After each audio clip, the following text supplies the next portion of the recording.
Salam alaik. Good morning to you, Mr. Munir, or afternoon to you. Good morning to our drivers that are going to be watching this. Welcome back to another daily updates with A&M. Today is May 21st. We're going to update, we're going to recap what happened yesterday and kind of look ahead to today. How you doing? Good morning. Good morning, everybody. I'm doing amazing. I'm doing amazing. How are you doing? How is USA? I'm good, man. USA is great. I think USA is great. I'm good. Occupied with my own being happenings in my life. Bouncing back and forth with a new baby and a million other things that we have going on. So it's a very, very busy phase of my life right now.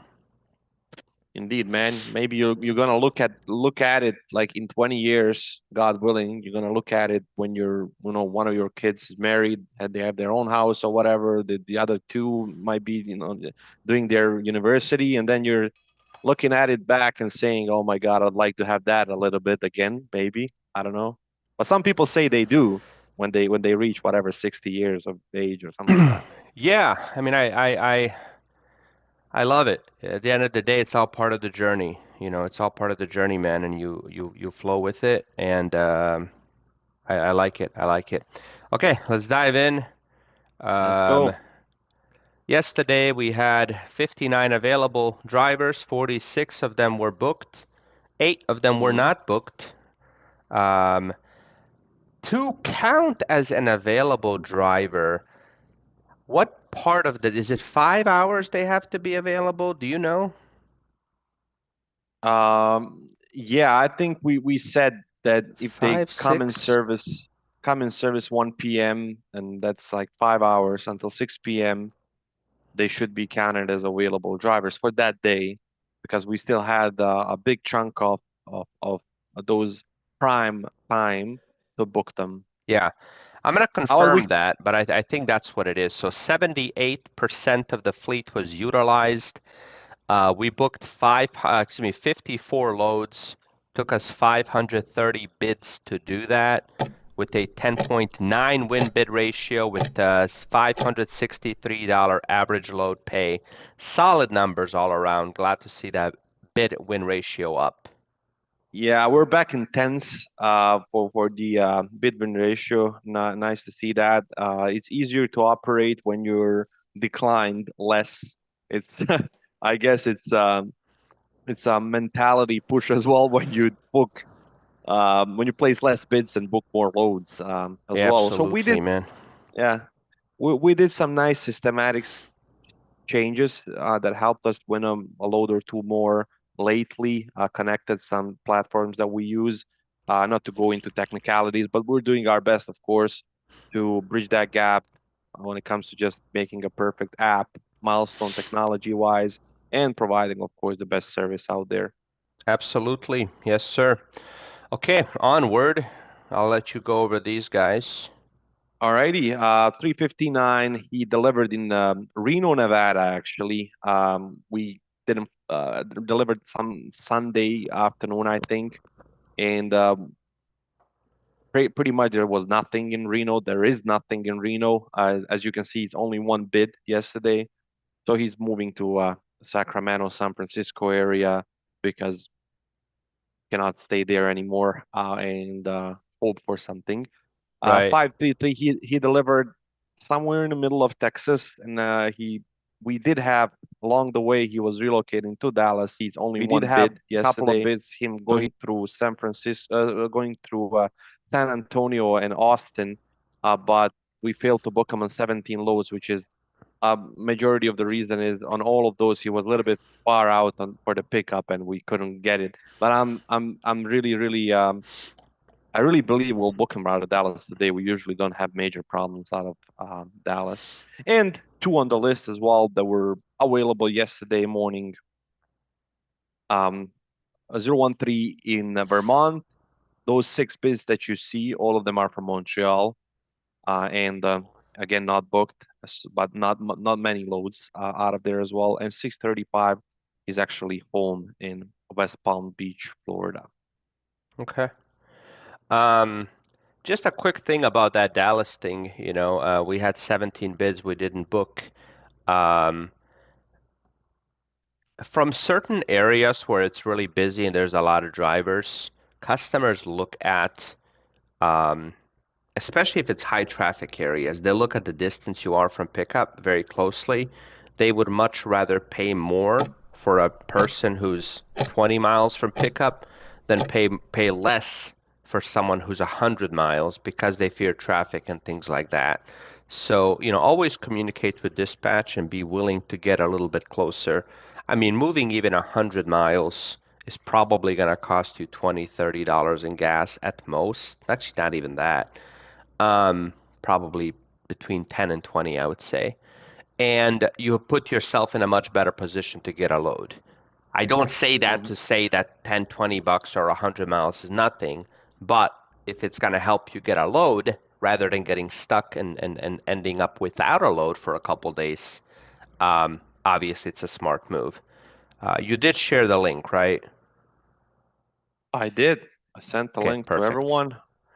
Okay, onward. When a load is canceled, we place you immediately back in service to book you on a new shipment ASAP. We appreciate your patience when cancellations occur. Yeah, I mean cancellations are never fun. It's just one of those things, man. You gotta have faith that there's maybe a good reason that that load got canceled. That's kind of how I've always seen it. You don't know what would have happened.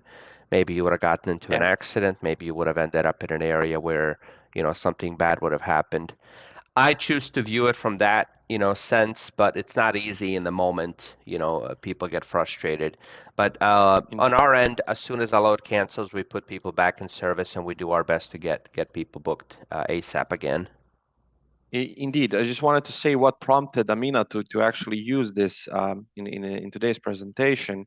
So one Hmm. of our drivers is a very very good new drivers that we have. He got on site and obviously, visibly, the freight was too big. It was probably for a large straight truck, a large straight, and he knows, and we know, and the shipper know that the freight needs a bigger truck. Hmm. So, but we still need to communicate that with whoever is paying for the load, in our Hmm. case. So we go to them immediately. We call them. We send them the pictures of the freight and everything else, and the BOL and everything that's actually different from what we booked. And we need to wait for their confirmation that it's actually canceled. It's not a mistake and whatever. So that lasted for like 30 minutes. And the driver was concerned and saying, "Can I get off the shipment in the system so I can get booked?" And we told him, just a little bit more patience, and we resolved it in the end. He was actually booked fairly quickly afterwards, and I also thanked him for the patience and everything. But just wanted to make sure that you guys understand that whatever happens on the at the shipper, we need to get confirmation from whoever is paying for that load, so we can get paid for a tonneau as well on that load, and we can of course get you off the load from the system and book you on the next one. Thank you, sir. Agreed. Okay, driver spotlight, Justin Nunnery. On-time performance, 48 stops with 100% on-time performance. This is for a relatively short time period. Again, we see these examples of drivers who serve as role models to the rest of the fleet that having good on-time Mm. performance is possible. As Lance said in our On the Road episode, which I highly encourage everybody to go back and watch. You got to just have personal pride in being on time. You got to leave early. You have to account for traffic. You have to assume that there's going to be some traffic along the way. Absolutely, 100%. And this driver, ever since he started working with us, and which is fairly, he's a fairly new driver as well. The stats will show this, but also, but stats will not show. We can absolutely say this has been a great addition to the company. Yes, sir. Okay. So yesterday, Mohammed 23 loads. Was that a personal high for him? No, sir. No? Personal high is 26 Ah, last man. week. Well, great day, nevertheless. 187 bids with 12.3 bid win ratio, 523 average load pay. Omer coming in with 18 loads of his own, and then Munir, man, sneaking into the top three here with a handful of loads as well. Yeah, I had to contribute a little bit yesterday. I was in and It, out of operations and bidding, so it's just for a couple of hours only. Of course, if I was there for the whole day, I, I, I would be in 25 plus probably. it's good to see that you're still able to show them that the old guy still knows a thing or two. hmm Yeah, it's always nice to see. Even when you pop up, I think I'm able to run with you as well. Yes, sir. You can try to, anyways. That's admirable in itself. Um, so the best load we booked was Florida to Ontario. Is a 78 cent a mile the best load? Abso-freaking-lutely. When you can get out of one of the worst areas, which is Florida, and get to the best area for loads and be at almost 80 cents a mile, 1,050 for 1345 miles. That is honestly as good as it gets, and it's an excellent load, one that I'm very happy to see on here. Let me tell you something. Ten If you want to get out seconds. of Florida, if you want to get out of Florida lately, 65 cents a mile to Michigan. So getting 78 cents a mile to Ontario, which is next to Michigan, which is as good as Michigan, is amazing. Phenomenal. Next up, let's try to stick to this timer. Let's Sydney go. on Ohio to California is the longest load we booked. 2,300 miles for 2,000 bucks, 86 cents a mile. Is 86 cents a mile to go to California good? No, you got to come out of there for 70 cents. However, good is a thing you have to evaluate in the grand scheme of things. Based on today's market, 86 cents a mile is as good as we can get for a big load like this. Every driver loves these loads, so they drive the prices down. Is making $2,000 for 3 days of work good? Absolutely. If the driver is able to make another thousand or two, he can have himself a pretty good week. Look, man, it's about greens. It's about Benjamins and Washingtons. This driver in the end at the end of the week, he's probably gonna make another thousand. And let's say that thousand is for expenses, and he has 2,000 in his pocket. It's about greens, What more man. do you want, man? The Benjamins. Next That's up, the right, sir. lowest RPM, Georgia to Indiana. Georgia's been a 70 cents a mile area lately, 674 for 470. The nice thing is you are ending up in Indiana where, it's a much better area and you're able to get a normal price. You're making $400 or $500 in about a 1 day worth of work. So it's not the worst thing in the world. Not, not. It is the lowest, but still, man. Let's look ahead.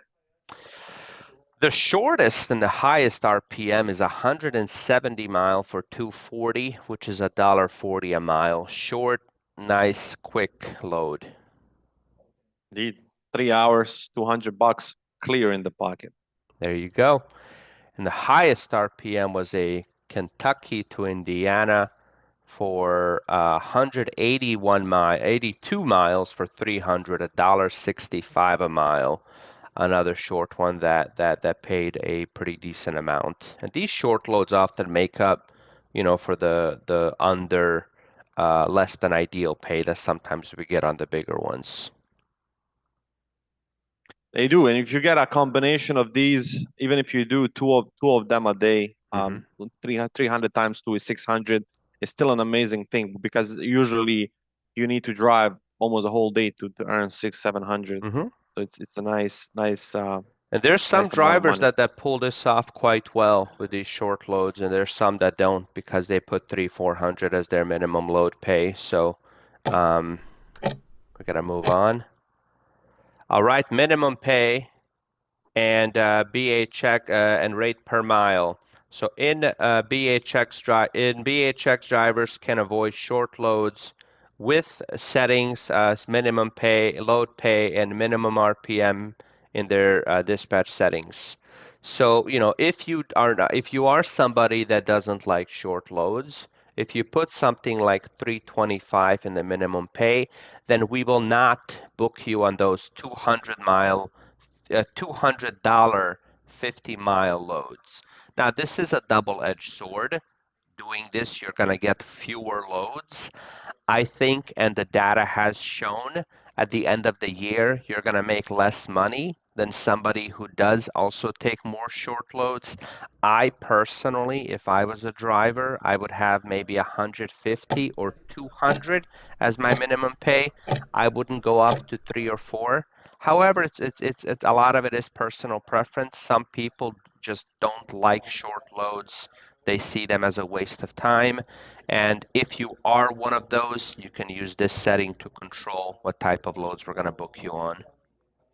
Yeah, there are in particular Bosnian drivers in our company that sometimes use the phrase "ispod $300 ne palim vena" or "under $300 I don't fire up I don't start my vehicle." Well, that used to be a saying in better days, I guess, or you could live with that for a long time in better days. But right now, you just need to be flexible, guys. If you want to use this, use it wisely. Don't use it as a standard thing. Use it wisely when it makes sense. When it doesn't make sense, just be flexible in life, not just in working as a driver. Being flexible gets you a long way. Agree, man. Couldn't have said it better. Yesterday on 72 stops, we had 96% on time performance, which means that 69 of those stops we were on time, and three of them we were late without a valid reason. As always, friendly reminder, being on time is what helps us preserve and protect our premium carrier brand name, brand image. When we start to be late too often, customers will not want to pay us as high as they want to pay us. And I guarantee you that BHX and BHX drivers, on average, are earning more per mile than any other company or most other companies. I don't want to make those extreme statements. Um, so yeah, good job to the 69 stops that we were on time, and three. Um, I mean, if it was two, we would have been meeting our 98%. So just keep up the good work. Guys, guys, I don't know if all of you, but I can speak for myself. I don't know if you like a hot bread and then butter and then honey on top of the hot bread and butter. That's what on-time performance is for BHX. So let's make sure we're doing a good job as we're doing a good job in this segment because that's how important it is to us. Hot bread, butter, and honey. Love it.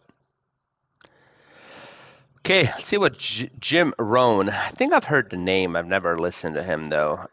Looks like man, Amina's on this evangelical I checked this guy high. up, man. I checked this guy up. He is like it looks like it, but he's not. Let me give No, you a bit of a background. He is Jim Rohn, 1930 to 2009. He was one of the forefathers of the professional development, the group, the speeches and the seminars and everything now that's so popular. He's one of the OGs actually. Um, by the year of he was 30 when he became a millionaire. By the year of 33, he was broke, and then he made a million again, and made a million usually by just public speeches and helping companies set up, structures and make proper changes when it comes to just mentality and everything else. And there are a lot of people today that credit their success because of this guy. nice. Your life does not get better by chance. It gets better by change. Absolutely. And I've actually, I mean, we all have, I think. We've all identified parts of our life that we wanted to change. But we sort of wait for this natural something to change our circumstance. We keep hoping that there's going to be a easier way to undergo that change rather than just buckling down and doing it. So yeah, absolutely. At the end of the day, most of us know what life we want to live. Some of the guys I listen to, they speak about this conscience incongruency, where you're incongruent with consciously the version of yourself you want to be, right? The version of yourself gets up at 5 a.m., goes to exercise, eats healthy, reads every day, calls your friends and families just to keep those relationships fresh and all of that. But then Hmm. the everyday version you're living is doing all of the opposite things. And that weighs down on us mentally. At the end of as you go through life, that conscience incongruency it weighs down on you. It leads to anxiety, it leads to depression and all these other things that are very popular in modern day society. And yeah, I mean, life doesn't get better by chance. It gets better by change, and that change often requires you to be willing to put in that hard work and be disciplined to do it. Absolutely, man. Couldn't say anything different. This guy probably knew what he was talking about, and just what he's spitting truth right there because all of us know, so many time in our lives we just recognize that one thing. Oh man, that's dragging me down, etc., etc. But it's not gonna disappear all of a sudden or just from the sky. It has to start inside of us, and then have an external, I guess, realization and change. Yes, Um, sir. yeah. And hi to Ubaldo. I see he's in Texas. Hey, Ubaldo. Hope you're enjoying this. Also, I'll just mention, I see some of you guys that entered after the halfway mark. We'll try to have some kind of 5 to 10 minute after Well, the we link need a was sent. fixed time, man. We need a fixed time that we begin every single day. And we're going to work on that internally. That's just part of our internal organizational disorganization at times. But um, especially on Muni's part, you're in a much more fluid role than I am. You come into a live office of 5 or 10 people, and there's ongoing activities. Hmm. So it's a bit harder for you to have that fixed time, but that's what we're gonna work on doing. Okay, the next up we got Tuesday trivia. What was the first commonly available cargo van for transit Commercial, commercially available. commercially available? For transit, Volkswagen Type 2, Chevy G Series, or Dodge Ram van? And which country is known for manufacturing the largest number of cargo vans? US, Germany, Japan, or China? Both of these are good questions. What do you They think? are. Well, I My know the my answer vote because goes to you know the answer? I know the answer because I checked the presentation beforehand. But if you didn't, what's your answer? So my answer is for transit. And the second I don't know. I question. guess USA for yeah. All right, the first commercially available cargo van is Volkswagen Volkswagen. Type 2.